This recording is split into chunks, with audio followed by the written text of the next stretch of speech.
Qala al-mu'allifu rahimahullah wa nafa'ana bihi wa bi'ulumihi fid dharain amin. Qala Allah ta'ala fi kitabihil karim, a'udzu billahi minasy syaithanir rajim.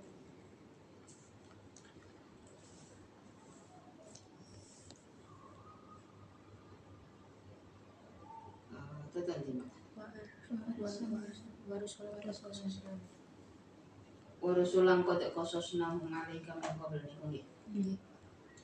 Bismillahirrahmanirrahim. Wa arsalna, dan mengutus aku, rusulan pada seorang nabi, qad qasasna, yang menceritakan aku, hum, pada rusul, 'alaika, atas dirimu, min qablu, dari sebelumnya, min qablu, para utusan dari masa sebelumnya. Wa rusulan, dan para utusan, para rasul, lam naqsus, yang tidak menceritakan aku, hum, pada rusul, 'alaika, atas dirimu. Ruwiya, diriwayatkan, apa annahu, sesungguhnya Allah Ta'ala itu ba'atha, memerintahkan siapa Allah, samaniyata alafin, pada 8.000. Terus ya, samaniyata alafin nabiyyin, pada 8.000 nabi. Arba'atu alafin, adapun yang 4.000 itu min Bani Israil, dari Bani Israil. Wa arba'atun, dan adapun yang wa arba'atu alafin, dan adapun yang 4.000 itu min sairin nasi, dari seluruh bangsa manusia. Qala, berkata, hu, pada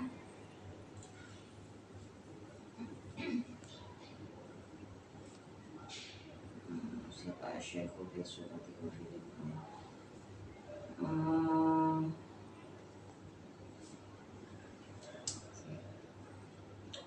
pada Qala, berkata, hu, tentang ba'asa samaniyata alaf, siapa asyaikhu, seorang guru, fi surati Ghafirin, di dalam surat Ghafir. Wa kallama, dan berbicara siapa Allah Musa, pada Nabi Musa alaihi salam, bila wasitotin, dengan tanpa lantaran, takliman, dengan benar-benar berbicara, rusulan, yaitu para utusan, badalun, adapun rusul itu menjadi badal, min rusulan, dari lafadz rusulan, qablahu, yang sebelumnya, rusulan akhir. Wa rusulan lam naqsushum 'alaik wa kallamallahu Musa taklima. Iku napa jenenge sampeyan iki tanda titik ngoten nggih. Rusulan, yaitu para utusan, mubasyirina, dalam keadaan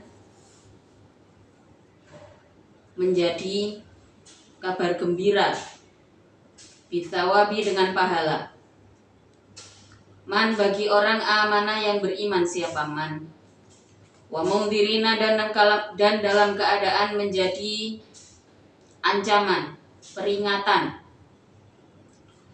bil iqabi, sebagai balasan, bil iqabi man, sebagai balasan orang, balasannya orang,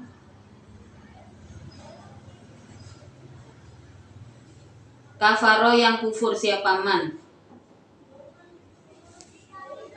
arsalna, mengutus aku, hum, pada rusul, li alla yakuna, supaya tidak ada, itu linnasi, bagi manusia, alallahi, atas Allah, apa hujjatun, hujjah.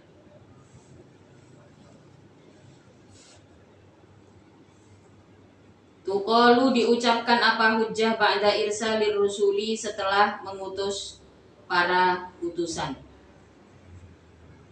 Ilaihim terhadap annas fayaqulu maka berkata siapa annas, Rabbana wahai Tuhan kami, laula arsalta kalau Engkau tidak mengutus Engkau ilaina pada kami rasulan pada seorang utusan. Bedanya rusul sama rasul. Kalau rusul itu jamak taksir dengan bentuk taksirnya mengurangi huruf dan tabdil syakl mengubah harokat. Rasulan pada utusan fanattabi' maka akan mengikuti aku ayatika pada ayatmu. Wanakunu dan ada aku itu minal mu'minina dari orang-orang yang beriman.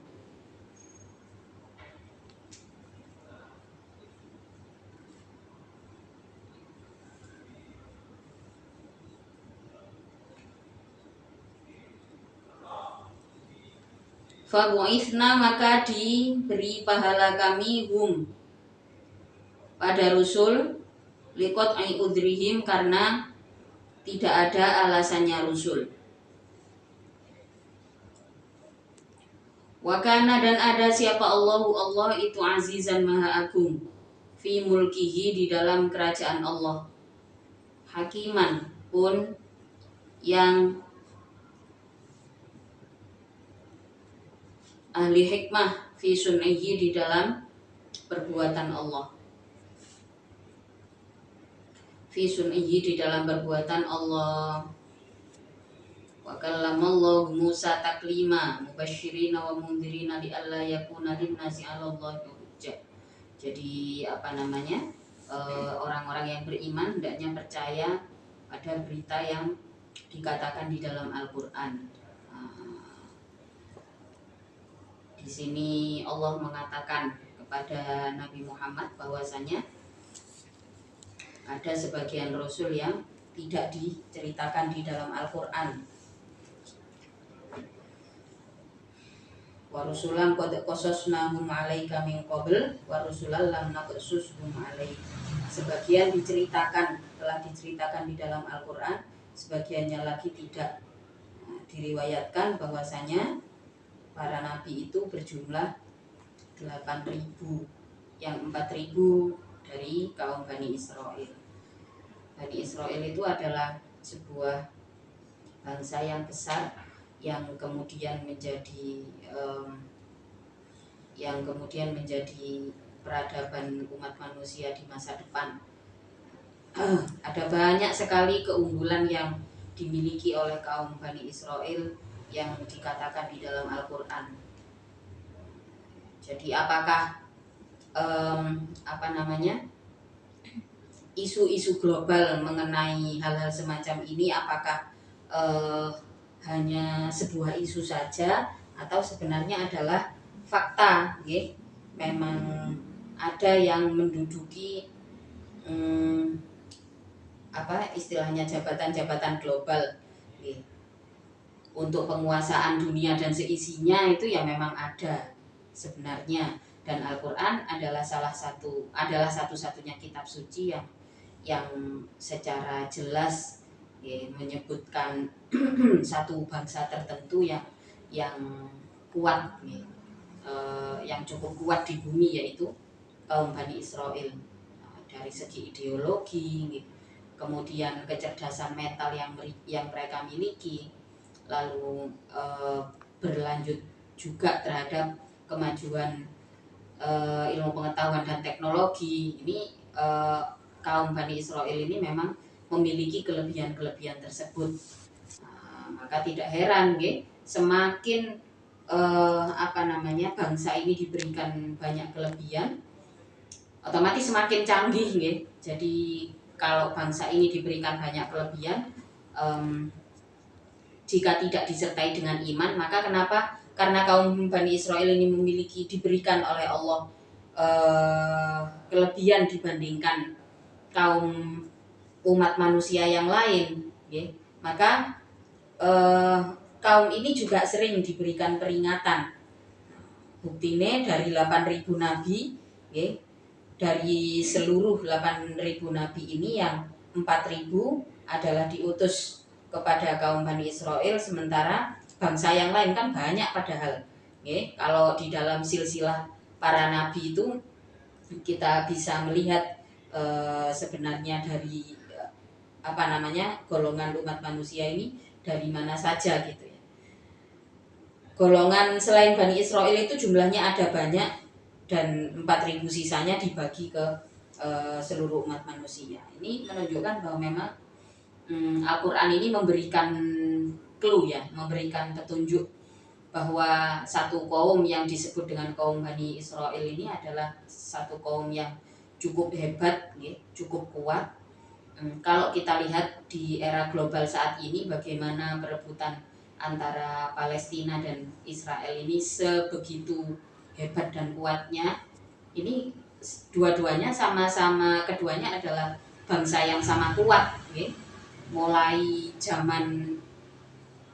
zaman biyen, ya, sampai saat ini perebutannya tidak kunjung selesai. Orang-orang Palestina juga berubah-ubah dari zaman ke zaman, dari waktu ke waktu berubah, sama orang Israel juga. Bahkan kalau sekarang kita lihat di tanah Israelnya sendiri, agama yang resmi di negara tersebut ya agama Kristen, Yahudi, dan Islam. Jumlahnya berapa? Sama banyaknya. Antara Yahudi dan Islam sama banyaknya. Semuanya bersanding. Ya, ada kalanya kadang-kadang ada ketegangan militer, ya, kadang-kadang terjadi sesuatu gitu ya. Dan ini memang dibuat demikian, karena ini adalah bangsa yang sama kuatnya.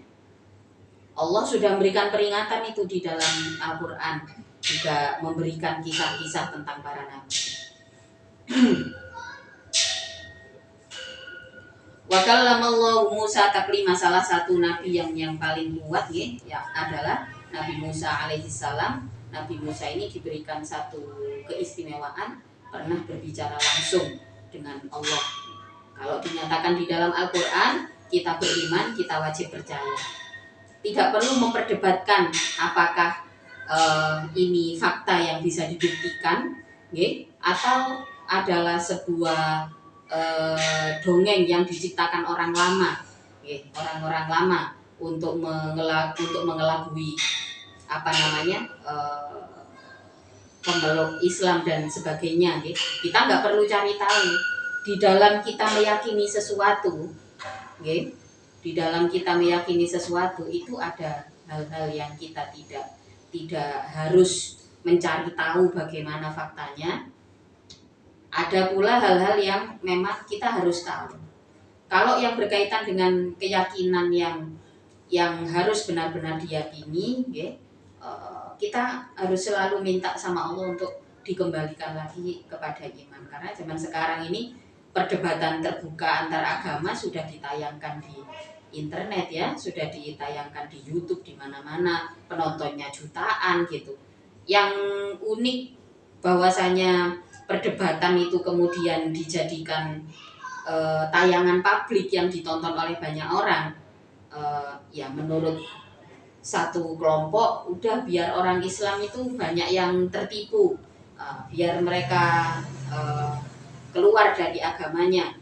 Tapi ada makrullah di setiap pembahasan ketuhanan itu selalu ada rekayasa Allah di dalamnya. Tidak jarang orang-orang yang segitu hebatnya mendebat Islam, akhirnya justru kepencut sama agama Islam. Ya, ini semua adalah bagian dari rekayasa Allah, dan mereka luar biasa, argumen-argumennya luar biasa. Memperdebatkan mengenai kenyataan para rasul, keberadaan para nabi terdahulu, bahkan termasuk kisah dari Rasulullah sendiri, dan juga kisah tentang cerita-cerita ketuhanan yang disebutkan di dalam Al-Quran, tidak jarang mereka adalah orang-orang pintar. Maka selalu dikaitkan seperti yang disebutkan di dalam ayat ini. Bi alla yakuna linnasi 'alallahi hujjatum ba'dar rusul. Jadi diturunkannya para rasul itu supaya diturunkanlah kisah tentang para rasul itu apa? Supaya manusia tidak lagi berargumen, tidak lagi adu argumen mengenai para utusan. Kalau toh mereka mengajak berdebat, semuanya ada di dalam Al-Quran. Maka perlu ketika kita sudah yakin betul dengan agama kita sudah benar-benar yakin dengan Islam, maka kita harus minta sama Allah jangan sampai dipertemukan dengan perdebatan yang menggoyahkan iman. Ini perlu. Karena saya dulu dari saya kecil saya suka membaca. Dulu ada buku-buku yang ketika habis saya beli, zaman dulu belum eranya Dr. Zakir Naik, masih gurunya. Zaman saya itu masih Dr. Ahmad Didat. Itu saya punya bukunya. Waktu kecil saya beli satu buku perdebatan antara Islam dan Kristen. Zaman dulu kan belum ada YouTube, nggak bisa nonton di internet. Adanya beli buku dari Dr. Ahmad Didat itu saya punya, tapi pas Abi lihat, oh jangan dibaca dulu. Jadi ada buku-buku yang waktu itu saya nggak boleh baca dulu meskipun itu sudah saya beli gitu ya. Akhirnya pas saya sudah dewasa kemudian membacanya lagi, iya memang benar dan pada akhirnya ketika saya meyakini ketika kita sudah yakin betul tentang Islam dan kepercayaan yang kita pegang, ternyata di zaman sekarang begitu mudahnya manusia, iman kita itu dipermainkan dengan tayangan-tayangan debat. Kalau zaman dulu debat antara agama itu nggak ada yang terbuka, yang ditayangkan untuk banyak orang, nggak ada. Zaman dulu debat antar agama itu kemudian hanya dibukukan, kalau nggak gitu hanya ada beritanya. Debat terbuka hanya diperuntukkan bagi tidak bisa ditonton oleh masyarakat umum, hanya orang-orang tertentu yang bisa ikut di situ. Tapi zaman sekarang semuanya dibuka. Saya juga heran ya, di YouTube itu yang nonton sampai jutaan. Apa iya manusia itu sepeduli itu sama agama? Kadang-kadang tak pikir jane ngono lek sing nonton ditakoni apakah sholat 5 waktu nggih sing Islam ya. Yo gak mesti yo sakjane, saking kan seneng delok tukarane. Jadi kita ketika kita sudah mengimani agama kita, sudah iman dengan berita dan cerita yang ada di dalam Al-Quran, maka kita harus minta diamankan iman kita, ya Allah, jangan pertemukan saya dengan perdebatan yang meragukan iman. Itu penting ya. Kalau kita di masa depan akan memutuskan memilih untuk bertemu banyak orang dengan berbagai kalangan, minta dikuatkan keyakinan juga. Nggak perlulah, bahkan Allah sendiri di dalam Al-Quran ada banyak sekali yang menyebutkan bahwa kita tidak perlu berdebat dengan orang yang secara terang-terangan menentang Islam.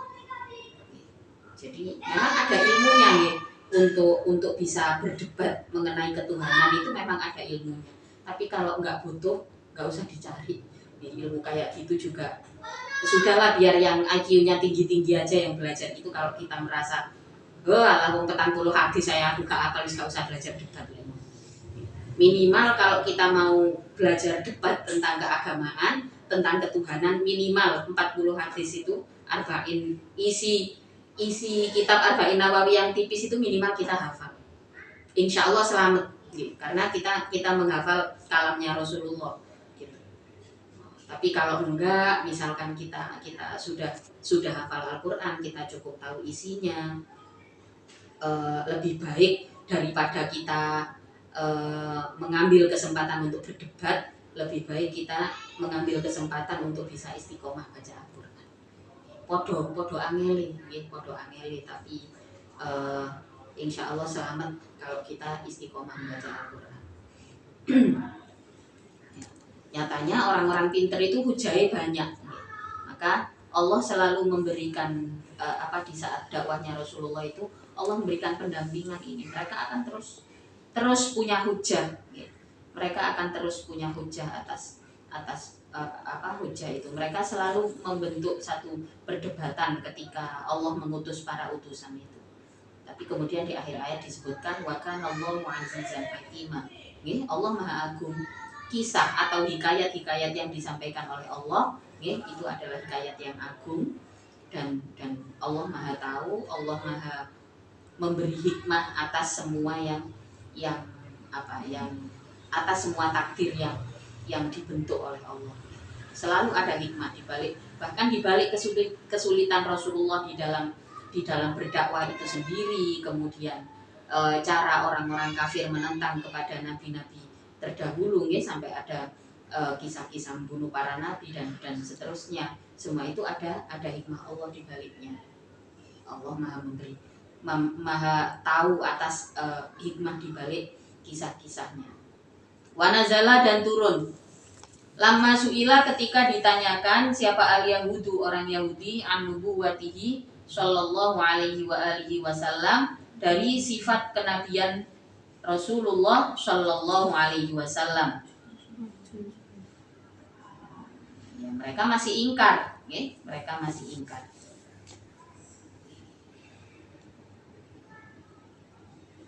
Masih ingkar, padahal ayat ini diturunkan untuk memberikan satu informasi bahwa kalau kita beriman kepada Allah, bahwa agama Islam itu mengajak pemeluknya untuk percaya dengan nabi-nabi terdahulu.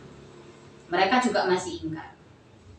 Ketika Al-Quran menyampaikan wa kallamallahu Musa taklima, bahwa Allah berbicara langsung kepada Nabi Musa, dan umat Islam akan mempercayai hal itu karena sudah percaya dengan Allah dan percaya kepada para utusan Allah, mereka tetap ingkar. Mereka tetap ingkar, yang memilih ingkar tetap ingkar. Lalu turunlah ayat ini, ayat yang akan kita baca. Lakinnallahu, akan tetapi adapun Allah itu syahidun, Maha menyaksikan. Yubayyinu artinya menjelaskan siapa Allah, atau itu yashhadu, kalau tafsirnya adalah yubayyinu berarti itu yashhadu, menjelaskan, mempersaksikan siapa Allah, nubuwataka pada sifat kenabianmu. Yang dimaksud kenabianmu di sini adalah Rasulullah.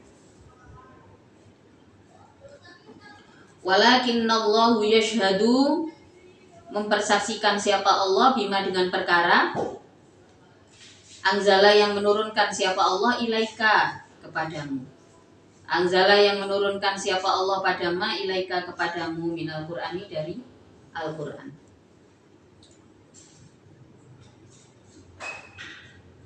Al-Mu'jizi yang melemahkan Al-Qur'an.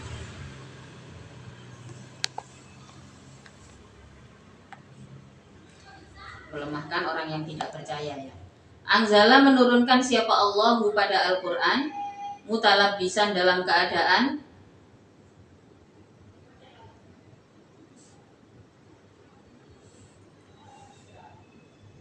menyandang, mutalabbisan dalam keadaan menyandang, fi ilmihi dengan ilmunya Allah.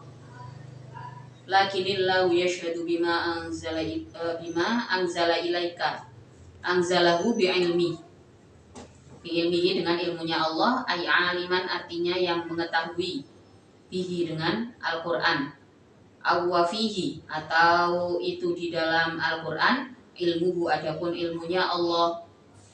Ada kebesaran ilmu Allah di dalam Al-Qur'an. Al-Qur'an ini diturunkan untuk menjadi pembelajaran bagi umat manusia. Wal malaikatu, adapun para malaikat itu yashhaduna, bersaksi siapa malaikat, laka padamu, aidon lagi, Wa kafa dan cukup apabillahi dengan Allah apanya syahidan. Zat yang maha menyaksikan ala dalika atas nubuwati. Wa kafa billahi syahida. Nah, paling enak ya kalimat ketika ada orang yang meragukan. Ya. Jadi di sini Allah memberikan satu arahan kepada Rasulullah ketika orang-orang Yahudi minta diberikan pertanda. Ini menunjukkan bahwa pada era Rasulullah ya, di akhir zaman. Jadi kalau orang bilang, oh ada seperti ini sudah tanda-tanda akhir zaman, sudah tanda-tanda akhir zaman, sebentar lagi kiamat dan sebagainya. Mau diomongin seperti apa juga, ya. Diutusnya Nabi Muhammad SAW itu juga tanda akhir zaman. Karena Rasulullah itu adalah seorang utusan yang diutus ya, untuk menangani keadaan di akhir zaman. Di mana apa kondisi yang paling membedakan antara era Rasulullah dengan era nabi-nabi sebelumnya? Yang paling mungkin bisa kita rasakan adalah adanya hijab antara langit dan bumi. Seperti kisah yang yang sebelumnya. Satu contoh Nabi Daud. Nabi Daud itu adalah seorang raja yang pengangkatannya oleh malaikat disaksikan oleh manusia. Ini hubungan antara langit dan bumi, nggak ada hijab. Pengangkatan pemimpin-pemimpin, pengangkatan para nabi itu diangkat langsung oleh Allah, diangkat langsung oleh malaikat di hadapan para manusia. Suhuf Nabi Musa, kitab suci Nabi Musa itu Allah menyampaikan langsung kepada Nabi Musa, tidak disampaikan secara bertahap. Dalam beberapa kisah para nabi, ketika para nabi ditantang oleh orang-orang kafir, buktikan kenabianmu, akan langsung ditunjukkan satu mukjizat. Tapi tidak demikian dengan Islam. Islam diturunkan semuanya dalam keadaan logis, supaya umat Rasulullah itu menggunakan akalnya untuk mempercayai sesuatu yang harus dipercayai. Jadi ayat ini memberikan satu arahan kepada Rasulullah ketika mereka menanyakan status kenabianmu, meragukan status kenabianmu. Apa yang dikatakan di sini? Lakinillahu yashhadu bima anzala ilaik. Anzalahu bi'ilmi wal malaikatu yashhadun. Ini Allah memberikan arahan kepada Rasulullah bahwa kalau mereka meragukan status kenabianmu, maka sudah cukup katakan bahwa Allah sudah menurunkan kepada saya kitab suci. Cukup katakan itu. Allah tidak memberikan pertanda-pertanda mukjizat yang macam-macam. Nyatanya apa? Kita bisa merasakan petunjuk di dalam Al-Quran itu masih tetap relevan untuk masa sekarang. Tidak akan ada kitab suci setelah Al-Quran. Ini adalah mukjizat Rasulullah. Ini ya sudah, katakan saja ini. Yang artinya menunjukkan biarkan manusia yang mau percaya, dia akan percaya. Tapi kalau tidak percaya ya sudah, apik diomongi ya opo kenyataan ini nggak akan percaya. Baru-baru ini yang sedang ngetrend di internet itu, kalau kalian pernah dengar, CP Christian Prince itu adalah seorang Katolik, kalau nggak salah seorang Katolik yang tumbuh besar di Saudi. Jadi karena masa kecilnya dibully karena agamanya, akhirnya dia bersekolah Islam untuk menjatuhkan Islam. Titelnya banyak, titel titel sarjananya dari agama Islam, ya dia termasuk daripada, mungkin kalau di Indonesia adalah sarjana hukum Islam. Dia juga dapat itu, pokoknya belajar tentang Islam untuk menjatuhkan Islam. Sekarang kerjaannya bendino nang YouTube lah kok, nantang semua orang untuk berdebat sama dia. Ternyata perilaku mendebat terhadap kebenaran Allah ini sudah ada dari nenek moyangnya. Buktinya Al-Quran ini selalu menyebutkan, selalu disebutkan seperti yang ada di dalam ayat ini. Sudah katakan saja kepada mereka tentang Al-Quran, bahwa Al-Quran ini adalah berisi informasi. Jelas ya bahwa Al-Quran itu isinya adalah ilmu, maka seseorang yang ingin belajar tentang Islam harus belajar dengan Al-Quran. Tentu saja dengan para guru bahwa Al-Quran ini bukan sekedar ritual, tapi di situ berisi tentang informasi dan apa di dalam semua aspek kehidupan. Ayat ini cukup jelas dan kalimatnya sangat jelas ya. Lakinillahu yashhadu bima anzala ilaik anzalahu bi'ilmi. Ilmu. Al-Qur'an itu berisi informasi, segala informasi. Ya, ada tentang bumi, ada tentang laut, ada tentang gunung, tentang perilaku manusia. Nah, semuanya ada di dalam Al-Qur'an. Kalau kalimatnya sudah seperti ini berarti jelas yang dikehendaki oleh Allah dengan diturunkannya Al-Quran, cukup manusia itu menyadari bahwa oh iya, ini kebenaran. Ini kebenaran yang harus saya yakini. Allah tidak menunjukkan dengan keajaiban yang aneh-aneh ketika menyiarkan Al-Quran. Rasulullah itu tidak dititah dengan mukjizat yang macam-macam, kecuali kezalimannya memang sudah luar biasa. Artinya Allah menjanjikan kepada manusia akhir zaman, kepada umat Rasulullah, untuk ayo manusia di akhir zaman cukup menjadikan Allah sebagai saksi atas segala kebaikannya, maka Allah akan terus menjaganya. Di akhir ayat ini dikatakan wakafa billahi syahida. Orang yang beriman harus merasa cukup bahwa Allah sebagai saksi atas kebenarannya, atas keimanannya. Wakafa billahi syahida. Nek ono wong sing gak percaya lek sampean nglakoni kebaikan, warana wakafa billahi syahida. Aku gak butuh kesaksianmu. Aku wis disekseni ambek Gusti Allah. Kok sing senengane wong-wong ku gak iku nggih. Ayat sing disenengi wong-wong ku gak iku. Innallaha ma'as sabirin nah senengane.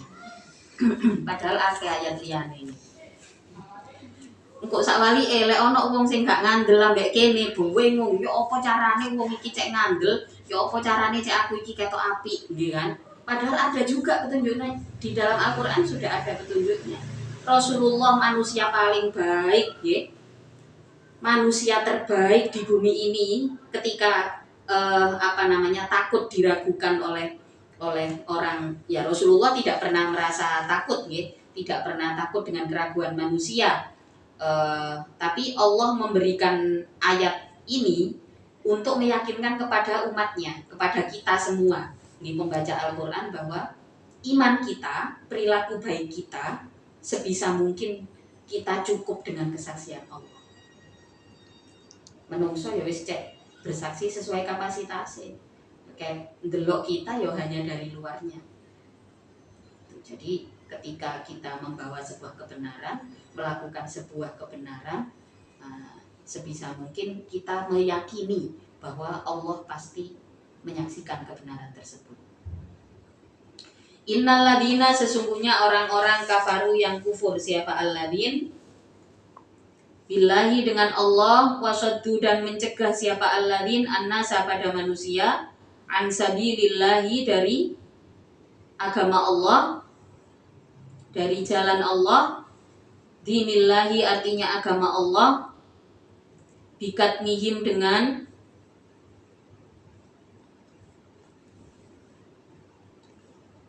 menyembunyikan. Siapa alladzin na'ta Muhammadin, dengan sifat Nabi Muhammad sallallahu alaihi wasallam. Wahum, adapun alladzin itu al-yahudu, orang-orang Yahudi.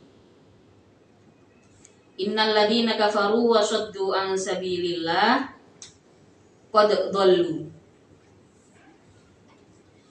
Itu qad dhallu, benar-benar tersesat siapa alladzin, dhalalan, dengan kesesatan, ba'idan, yang jauh. Tidak mau menyaksikan kebaikan Rasulullah. Keadaan seperti ini dari waktu ke waktu juga terjadi. cerita-cerita seperti ini akan menjadi petunjuk bagi kita bahwa pandangan orang lain ke kita, kita ini kan juga sebaik Rasulullah ya. Jadi ya sik wajar kadang-kadang dipandang jelek sama orang. Jenenge wong wis kadung gak pengin melihat kebaikan, sekelas Rasulullah pun kebaikannya juga tidak dilihat, dirahasiakan. Nek ero dirahasiakan. Seperti orang-orang Yahudi, mereka sudah tahu sifat-sifat Rasulullah disebutkan di dalam kitabnya. Akan turun seorang nabi yang ya diantaranya yang disebutkan di dalam Taurat dan Injil itu adalah akan turun seorang nabi yang mengharamkan keluarganya untuk menerima zakat dan sedekah. Itu ada disebutkan gitu. Seorang nabi dan rasul kan memang gitu, golongan yang haram menerima zakat itu adalah zuriyat Rasulullah. Nah, ini sudah disebutkan di dalam Taurat dan dan Injil bahwa akan ada seorang nabi yang melarang, mengharamkan keluarganya menjadi penerima zakat. Itu sudah disebutkan secara detail. Di antara karakter-karakter tersebut disembunyikan oleh mereka. Jadi ya agak harus hati-hati kalau kalian punya temen sing senengane ngomongno elek ya awak dhewe, sing apik-apik, gak tau diomongno meneng elek. Ana wong ngomongno, "Ya yo apa arek iku, areke apik ta." Sembuh gak ero aku. Nah, iki sampean kudu hati-hati. Karena orang seperti ini adalah orang yang selalu menolak kebaikan orang lain. Wong iku sifatnya apik tapi dia nggak mau menjadi saksi atas kebaikan orang lain. Nah, sudah pasti dia sedang sakit, mentalnya sedang sakit. Meskipun ya juga nggak penting juga nih kesaksiannya, tapi dan Allah sudah memberikan petunjuk ketika kita bertemu orang yang seperti itu, yang menolak sebuah kebenaran, maka wakafa billahi syahida, cukup Allah yang menjadi saksi. Mereka yang dengan sengaja menyembunyikan sifat-sifat Rasulullah padahal sudah ada di kitab mereka, qad dhallu dhalalan ba'ida, tersesat dengan kesesatan yang jauh, anil haqqi, dari kebenaran. Innalladzina, sesungguhnya orang-orang kafaru yang kufur, siapa alladzin billahi, dengan Allah, wa dzalamu, dan zalim siapa alladzin nabiyahu, pada nabinya Allah, bikitmani na'tihi, dengan menyembunyikan sifatnya Rasulullah, lam yakun, maka tidak ada siapa Allahu Allah itu liyaghfira, akan mengampuni siapa Allah lahum, terhadap alladzina kafaru wa dzalamu lam yakunillahu liyaghfira lahum wala liyahdiyahum, dan itu benar-benar tidak akan memberikan petunjuk siapa Allah, wala liyahdiyahum, dan itu benar-benar tidak akan memberikan petunjuk siapa Allah, hum, pada alladzin, thoriqon, pada jalan, minat turuki, dari jalan-jalan, illa thoriqo jahannama, kecuali jalan menuju jahannam. Ayat thoriqol muaddi, artinya jalan yang telah yang mendatangkan ilaiha, pada jahannam. Kholidina, dalam keadaan selama-lamanya, muqaddirina, ditakdirkan siapa alladzin, al-khuluda, pada menetap, fiha, di dalam jahannam. Idza dakhalu, ketika telah masuk siapa alladzin ha, pada jahannam, abadan, selama-lamanya. Nah, sebenarnya konsep iman ini adalah satu konsep keselamatan hidup yang sudah sangat-sangat disederhanakan oleh ajaran Islam. Kalau pengen selamat dunia akhirat, dirawat imannya. Nah, kan seperti itu ya, dirawat imannya, tidak perlu mencari-cari perdebatan. Kita di dalam di dalam keimanan, di dalam mempercayai Allah, kalau kita ingin mendapatkan kematian yang husnul khotimah, kita terus minta sama Allah, ya Allah damaikanlah hati saya di dalam iman, dan seterusnya.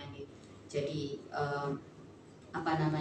maka doa yang disyariatkan, yang disarankan, yang dianjurkan oleh Rasulullah, yang setiap hari harus kita baca adalah yaitu Allahumma ini Allahumma aslih lana dinana dan seterusnya. Itu kita minta sama Allah untuk diperdamaikan dengan agama kita, dengan kehidupan dunia, kehidupan akhirat, dengan kehidupan agama. Itu penting. Doa itu adalah doa yang benar-benar disarankan oleh Rasulullah untuk kita baca setiap hari. Kenapa? Karena kadang-kadang manusia itu yang paling sulit adalah di saat hatinya tidak berdamai dengan kehidupannya sendiri. Maka minta sama Allah untuk diperdamaikan dengan agama yang sudah kita yakini, yaitu Islam. Dan mudah-mudahan nanti semuanya bisa menetap ya, sehingga bisa mati dalam keadaan husnul khotimah. Khalidina fiha abadan, sedikit lagi ya. Abadan di dalam selama-lamanya. Wakana dan ada apa dalika duhuluha tersebut, maksudnya masuk ke dalam jahanam tersebut. Wakana dalika alallahi atas Allah itu yasiron, sesuatu yang mudah. Hayyinan artinya yang mudah. Wakana dalika alallahi yasiro. Ya ayyuhan nasu qad ja'akumur rasul wallahu ta'ala a'lam bishawab. Al-Fatihah.